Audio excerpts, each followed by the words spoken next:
में बैठकर माँ की आरती, माँ का पूजन किया, माँ का आराधन किया। निश्चित रूप से कलिकाल का वातावरण है, नाना प्रकार के झंझावातों में लोग परेशान हैं, अपने व्यस्ततम जीवन में से समय नहीं निकाल पाते, परंतु फिर भी गुरुवर के आशीर्वाद से हम सभी के लिए माँ के चरणों में बैठकर माँ की वंदन पूजन आरती करने का सौभाग्य जो प्राप्त हुआ है, हमारे कई जन्मों का पुण्यों का उदय हुआ, तब जाकर हम माँ के चरणों में बैठकर माँ की आरती की, माँ का पूजन किया, माँ का चरण वंदन किया। निश्चित रूप से हम सभी के सौभाग्य हैं। आप सभी को वैसे गुरुवर की विचारधारा से सभी अवगत भी हैं, परंतु फिर भी मैं गुरुवर श्री के कुछ विषय में कुछ संक्षिप्त सी जानकारी अवश्य देना चाहूंगा कि आप लोग सोचते हैं कि हमें यह तन मिला है, हमें ये जीवन जो मिला है, इससे हम क्या करें, बस हमें तो इसकी टांग खींचनी, उसकी टांग खींचनी, इससे काम नहीं चलेगा।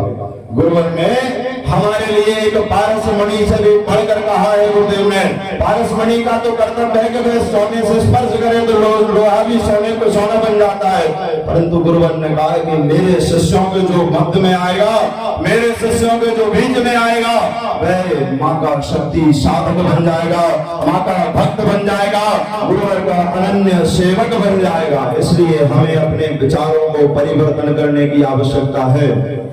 प्रकृति ने जो पूरा ब्रह्मांड बनाया, जैसे प्रकृति में हम सभी सोचते हैं कि ये यदि खेती करते हैं तो गेहूं लगाएंगे तो गेहूं निकलेंगे, धान लगाएंगे तो धान निकलेगी, और जब बंजर छोड़ देंगे तो कूड़ा कांटा इत्यादि चारा इत्यादि चीजें भर जाती हैं। वैसे ही हमारा दिमाग जो है, गुरुवर ने कहा है कि यदि इसे संतुलित करके नहीं रखोगे, अपनी विचारधारा के अनुसार नहीं चलोगे, गुरुवर के बताए गए मार्गों पर नहीं चलोगे, तो यह कूड़ा कांटों से भर जाएगा, इसमें गलत विचारधाराएं आएंगी, गलत आवरण पड़ते चले जाएंगे इसमें जीवन में। इसलिए साधना, गुरुदेव जी ने कहा सर्वोपरि साधना है, सेवा भी सर्वोपरि गुरुवर ने बताया है। तीन कर्तव्य समाज के लिए दिए जिससे कि सभी का कल्याण हो सके, आत्म रक्षा करना, धर्म रक्षा करना, राष्ट्र रक्षा करना, मानवता की सेवा करना।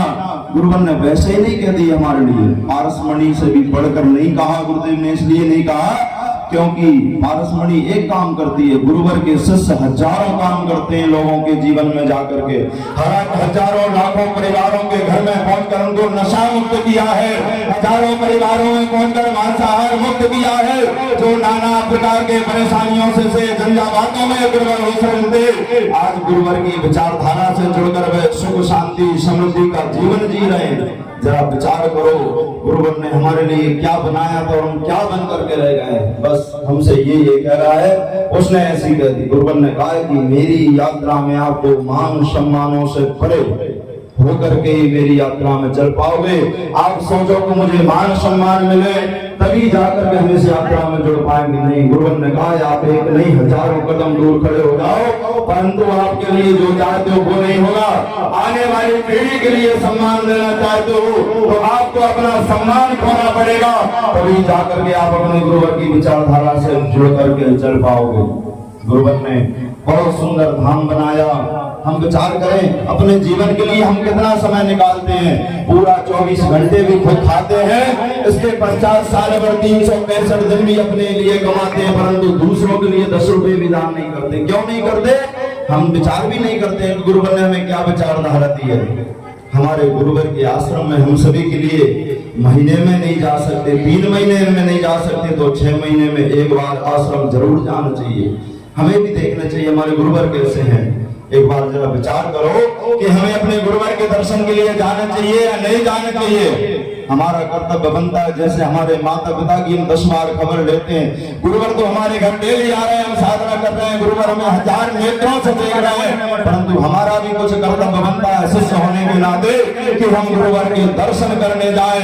एक बार आश्रम में जाकर मत्था टेके, वहां अपनी ऊर्जा को जागृत कर सके, अपनी चेतना तरंगों को गुरुवर के चरणों से जागृत कर सके और अपने जीवन में भी परिवर्तन कर सके।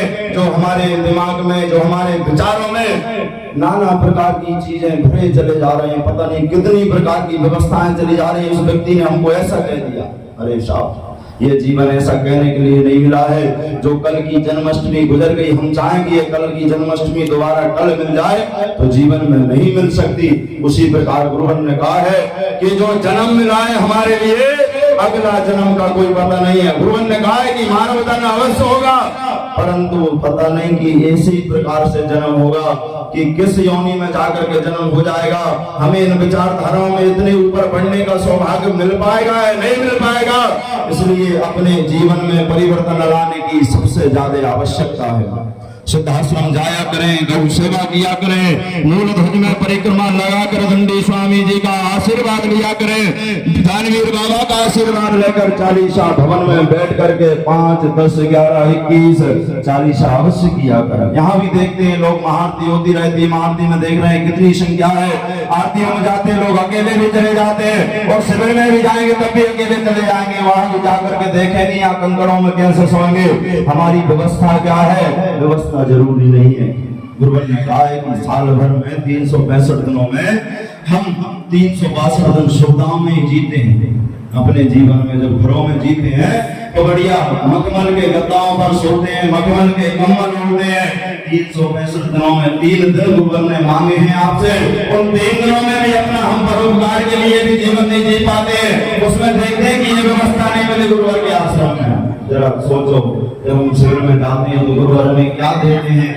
गुरुवर ने कहा है कि आपकी बैटरियां भी चार्ज करता है, साथ में आपकी आने वाली पीढ़ी को भी सम्मिलित करके उनका भी भविष्य सुधारता है। आप आज मुझे देख पा रहे हो, परंतु आने वाले जन्म में, अगले जन्म जब मर करके जाओगे तो अगले जन्म में शायद मेरी छवि देखोगे आप, या मुझे नहीं देखोगे, तब आप रोगे तड़पोगे कि हमने इन गुरुवर को देख क्यों नहीं पाए, इन गुरुवर से विचारधाराओं से मिलकर हम जुड़ क्यों नहीं पाए। अपने जीवन को हम क्या बना करके चल रहे हैं? भक्ति की ओर बढ़ो, शक्ति माने अपने आप देती चली जाएंगे।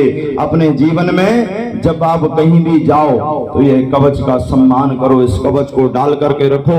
जब कवच डाल के रखोगे तो गुरुवर का आशीर्वाद हर क्षण इसी प्रकार आपके ऊपर बना रहेगा। और ज्यादा समय ना लेते हुए आप लोगों का एक बात और कहूंगा कि आज कल हमारे परसों के दिन 15 अगस्त की रैली में जरा विचार करो कि गुरुवर ने हम लोगों के लिए क्या दिया था और हम क्या बन रहे हैं। अभी भी गुरुवर के द्वारा आदेश थी आश्रम से कि आप 15 अगस्त की रैलियां निकालें, उसमें लोगों को प्रेरित करें कि आप नशा मुक्त जीवन जिए, आप मांसाहार मुक्त जीवन जिए। फिर भी हम लोग कितने लोग थे वहां? विचार करो, 30-35 लोग थे। जरा यदि हम विचारधारा से जुड़ेंगे तभी गुरुवर का आशीर्वाद मिलेगा। हम 24 घंटे घर में साधना करते रहे परंतु परोपकार नहीं करेंगे तो हमें आशीर्वाद भी नहीं मिल पाएगा। जिसकी हमने कभी कल्पना भी नहीं की होगी वो भी हमारी व्यवस्थाएं नहीं बन पाएंगी। इसलिए जीवन में परेशान होने की आवश्यकता नहीं। गुरुवर ने कहा कि आप साधना बिल्कुल मत करो, परंतु सेवा बहुत जरूरी है। मानवता की सेवा, धर्म की सेवा, राष्ट्र की सेवा और साथ साथ में अपनी सेवा भी करना जरूरी है। अपनी सेवा कैसे? आप साधना करो, आप आराधना करो, नशा मुक्त जीवन जियो, मांसाहार मुक्त जीवन जियो।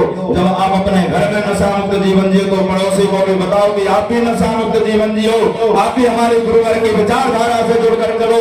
एक बार सिद्धाश्रम जान ढाकर जाकर देखो, गुरुवर के शिविर में चल करके देखो, आपको वहाँ लाभ प्राप्त होगा। आपके अनेकों जन्म तो आपके सुधर जाएंगे परंतु आने वाली पीढ़ी के भी अनेकों जन्म सुधर जाएंगे। इसलिए जीवन में गुरुवर की विचारधारा जरूर बताया करें लोगों को। इसी के साथ अपनी वाणी को विराम देते हुए सभी को सादर जय माता की, जय गुरुवर की।